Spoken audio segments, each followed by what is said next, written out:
तो हेलो। जैसा कि रिक्वेस्ट किया था कि फिर से दोबारा न्यूज़पेपर पढ़ना शुरू करेंगे।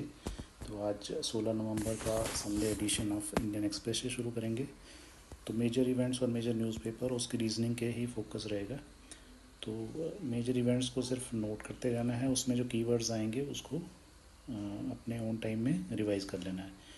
तो फर्स्ट है जो लाल किले में बॉम्ब ब्लास्ट हुआ था 10 तारीख को। तो उसके बाद कश्मीर के नौगांव में एक पुलिस स्टेशन है, उसके पास भी एक बॉम्ब ब्लास्ट हुआ। बट जो इन्वेस्टिगेटिंग एजेंसीज़ हैं उन्होंने कहा है कि जो एक्सप्लोजिव वहाँ रखा था सिर्फ वही ब्लास्ट हुआ है, ये कोई टेररिस्ट अटैक नहीं है। तो ये एक वहाँ का न्यूज़ है। देन हमारे बिहार इलेक्शंस में है, तो इसमें Modi PM and Nitish CM Bihar dream etcetera है, ये ज़्यादा इम्पोर्टेंट नहीं है। देयर आफ्टर जो एक इम्पॉर्टेंट न्यूज़ है वो है women soldiers in territorial army. तो फर्स्ट ऑफ ऑल ये पता होना है हमें कि टेरिटोरियल आर्मी का क्या रोल है और किस लिए बनाई गई है। ये 1948 में एक एक्ट के थ्रू टेरिटोरियल आर्मी का फॉर्मेशन किया गया था। तो ये बेसिकली एक सपोर्टिव रोल करती है इंडियन आर्मी का।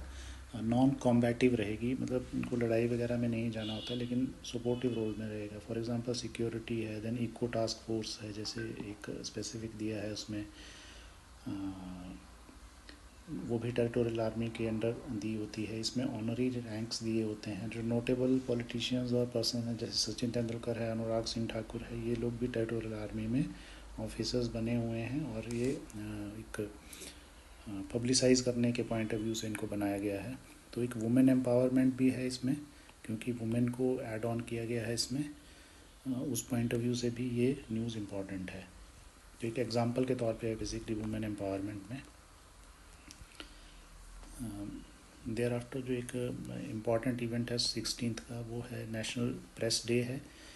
ये 16 नवंबर को ही क्यों सेलिब्रेट किया जाता है कि प्रेस काउंसिल ऑफ इंडिया का इस्टेब्लिशमेंट किया गया था 1966 में 16 नवंबर को। देन 78 में आई थिंक एक एक्ट भी बनाया गया था इसको लीगलाइज करने के लिए और स्टैट्यूटरी दर्जा देने के लिए। उसके बाद जो एक इम्पॉर्टेंट है वो है एक्सप्लोजिव का डिटेल्स थोड़ा सा दिया गया है यहाँ पे, जो कि अमोनियम नाइट्रेट एंड टीएटीपी है। अमोनियम नाइट्रेट बेसिकली फर्टिलाइजर्स में यूज़ होता है, इसका सेल कंट्रोल्ड रहता है। टीएटीपी ट्राई एसीटोन ट्राइपर ऑक्साइड एक केमिकल्स हैं, हाईली एक्सप्लोजिव होते हैं। इसका कंट्रोल करने के लिए जो एक सिस्टम बनाया गया है वो है system for explosives tracking and tracing. ये एक मैकेनिज़्म है जिसके थ्रू इसको ट्रैक हो जाना चाहिए था।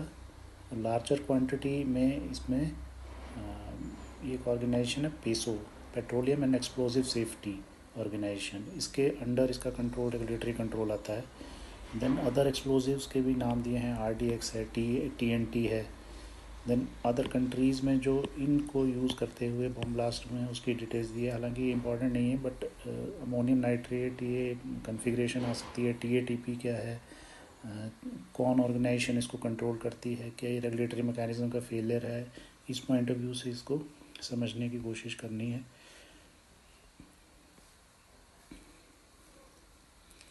देयर आफ्टर जो एक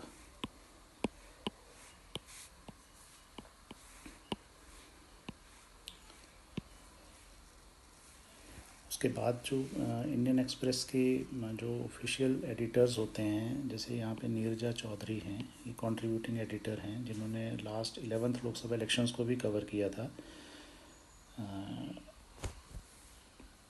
उनका एक वर्डिक्ट 2025 में एडिटोरियल में इनका एक दिया है, तो एक रीजनिंग को बेसिकली एक्सप्लेन कर रहा है कि क्यों मोदी नीतीश ने अपना इलेक्शंस को जीता है। वो उन कुछ एक कीवर्ड दिए हैं, सिंपथी, श्रद्धा, मोदी नीतीश मॉडल।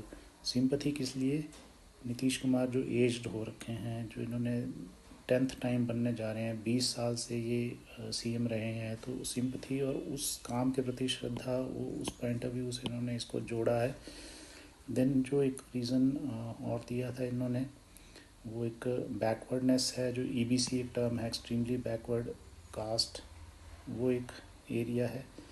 देन जो एक रीज़न ये देते हैं वो है कि 10,000 रुपीज़ जो वुमेन को दिए गए हैं, जो 1.5 करोड़ अप्रोक्सीमेटली वुमेन हैं, और उनको जीविका दीदी बनाने के नाम से। दैट मीन्स जीविका दीदी मतलब जो लाइवलीहुड अर्निंग के लिए जो अलग अलग प्रोग्राम, जैसे ड्रोन दीदी, लखपति दीदी, तो वैसे जीविका दीदी एक स्कीम लॉन्च करी थी जस्ट बिफोर इलेक्शंस, और 10,000 रुपये हर वुमेन के खाते में डाले गए थे, और ये 1.5 करोड़ के खातों में डाले गए थे। दैट मीन्स तकरीबन आप अंदाज़ा लगा लो कि 15,000 या 1.5 करोड़ रुपए ये डिस्ट्रीब्यूट हो गया just before elections.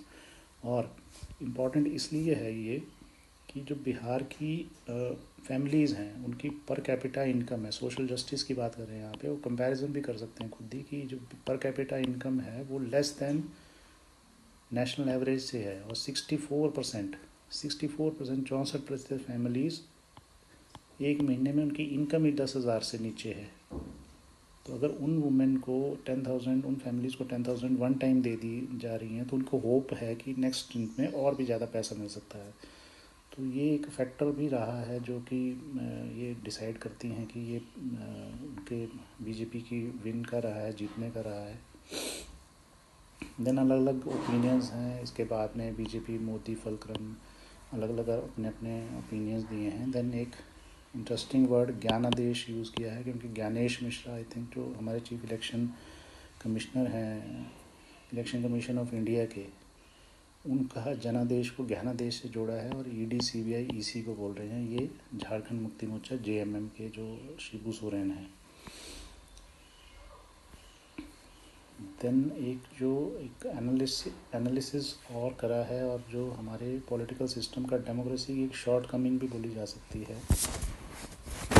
Complete majority जब हो जाती है तो ऑटोक्रेसी रहती है।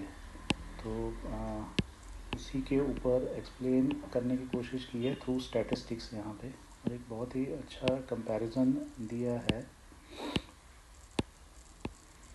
कि जहाँ जहाँ पे रिसेंटली इलेक्शंस हुए हैं, मान लें महाराष्ट्र में जो इलेक्शंस हुए थे रिसेंटली, उसमें बीजेपी को ग्रुप को 232 उन्होंने मेजॉरिटी लिया आउट ऑफ 282, अपोजिशन साफ होगी। 147 में से अराउंड 80, 230 में से 160, 182 में से 156, 175 में से 164। तो अपोजिशन जो रोल है वो धीरे धीरे क्लोज होता जा रहा है। तो जो क्लासेस में पढ़ते हैं कि पॉलिटिकल साइंस में कि जो डेमोक्रेसी को चलाने के लिए एक स्ट्रॉन्ग अपोजिशन का होना ज़रूरी है, सो दैट कंट्रोल में रखा जा सके रूलिंग पार्ट को, तो वो यहाँ पे ख़त्म होता जा रहा है। पॉलिसीज़ का अपोज करने वाला कोई बचेगा ही नहीं, मतलब इस तरीके से पॉलिटिक्स करी जा रही है। तो एक एग्जांपल है, live example, along with data. जब भी इस तरीके का कोई क्वेश्चन होते हैं तो उसमें वहाँ पे यूज़ कर सकते हैं इसमें। देन यहाँ पे एक और कन्फ्लिक्टिंग जैसी न्यूज़ है, use of IT, role of IT, acceptance, rejection etcetera. जैसे ये एक गोवा टूरिज़्म की बात कर रहे हैं, जहाँ पे मिनिस्टर ही कह रहे हैं कि जो आउटसाइडर्स हैं, दैट मीन्स ऐप के थ्रू जो टैक्सी बुकिंग होती है, ओला, उबर के, वो गोवा में नहीं चलने देंगे वो, सो दैट जो लोकल टैक्सी ऑपरेटर्स हैं उनकी मेजॉरिटी वहाँ बनी रहे। तो एक आईटी की शॉर्ट कमिंग बोलें, एक्सेप्टेंस बोलें, रिजेक्शन बोलें, तो ये भी एग्जांपल है कि जो इंफॉर्मेशन टेक्नोलॉजी से रोल को यूज़ करते हैं, उसको यूज़ करते हैं। मैंने एक CII वर्ड है, कन्फेडरेशन ऑफ इंडियन यूनिवर्सिटीज़, जिसकी इस्टेब्लिशमेंट कब हुई थी, क्यों हुई थी, ये सन 1895 में इस्टेब्लिश हुआ था ये। देन पोक्सो एक्ट है, ये किस लिए होता है, prevention of crime, prevention of children against sexual offences act है ये, इसके बारे में भी थोड़ा सा पता होना ज़रूरी है। देन जो हमारे एक इंटरेस्टिंग आर्टिकल दिया है ओपिनियन के पेज पे, जो हमारे पी चिदम्बरम हैं, कांग्रेस के लीडर हैं, फाइनेंस मिनिस्टर भी हैं, ex finance minister of India.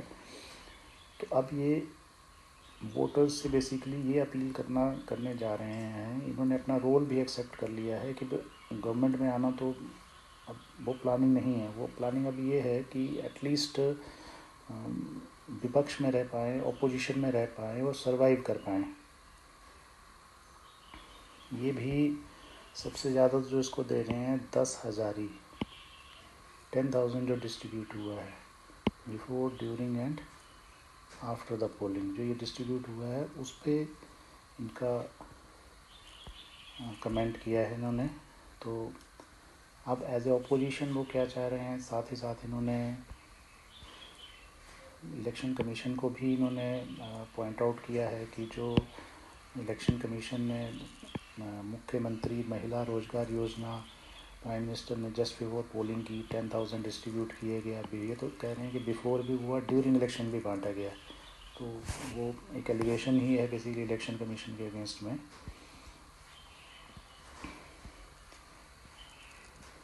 Then एक जो 25 साल झारखंड को बने हुए हो चुके हैं, सन 2000 में झारखंड स्टेट की फॉर्मेशन हुई थी, तो झारखंड मुक्ति मोर्चा उसमें लीडिंग रोल कर रहा था, और आज भी झारखंड मुक्ति मोर्चा की गवर्नमेंट सिटिंग गवर्नमेंट है वहाँ पे।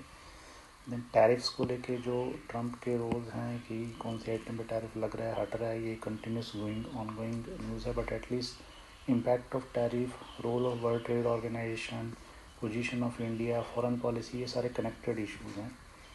देन तंजानिया के जंजीबार के सोलर ममाज वो रोल दिया है, वुमेन एम्पावरमेंट का एग्जांपल है कि कैसे वुमेन अपने एरिया को लाइट अप कर रही हैं, अपने एरिया को, घरों को लाइटिंग के लिए उन्होंने टेक्नोलॉजी का यूज़ कर रही हैं, सीख के वो सोलर लाइट का यूज़ कर रही हैं।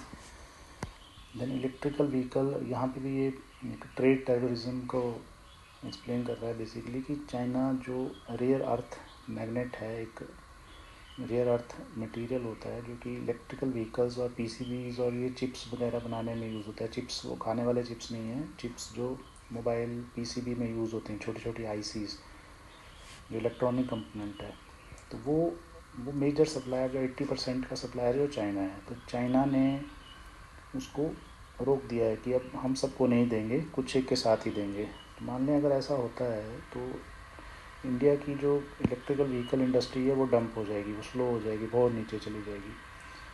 तो एक ग्लोबलाइजेशन के साथ कनेक्ट होती है चीज़, डायरेक्ट टेररिज्म के साथ यूज़ होती है। और इसकी कंटिन्यूटी में जो न्यूज़ है वो है वर्ल्ड ट्रेड ऑर्गेनाइजेशन का रोल। वर्ल्ड ट्रेड ऑर्गेनाइजेशन को बनाया इसलिए गया था कि ये सारे ट्रेड को, वर्ल्ड के ट्रेड को कंट्रोल कर सके, एक मैकेनिज़्म के थ्रू चलती रही चीज़ें। अब इंडिया उसको वाइडन अप करना चाह रहा है so that world trade organisation के रूल्स के मुताबिक ट्रेड चले, ताकि इंडिया का नुकसान ना हो और किसी भी अदर कंट्रीज़ का भी नुकसान ना हो। तो एक ईडन गार्डन, ये जस्ट जनरल नॉलेज के लिए है कि Eden test, basically Eden Gardens Kolkata में ग्राउंड है जहाँ पे क्रिकेट मैच होते हैं। ये सबसे ज़्यादा कैपेसिटी का ग्राउंड था जहाँ पे लोग बैठ सकते थे, लेकिन अब नरेंद्र मोदी स्टेडियम है जो कि अहमदाबाद में है, उसकी कैपेसिटी ज़्यादा है, वहाँ पे इंडिया साउथ अफ्रीका का टेस्ट मैच चल रहा है।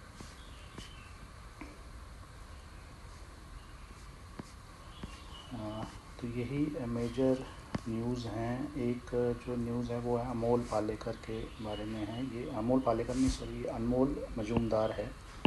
अनमोल मजूमदार ये इंडियन वुमेन क्रिकेट टीम जिन्होंने अभी वर्ल्ड कप जीता है उसके कोच हैं ये।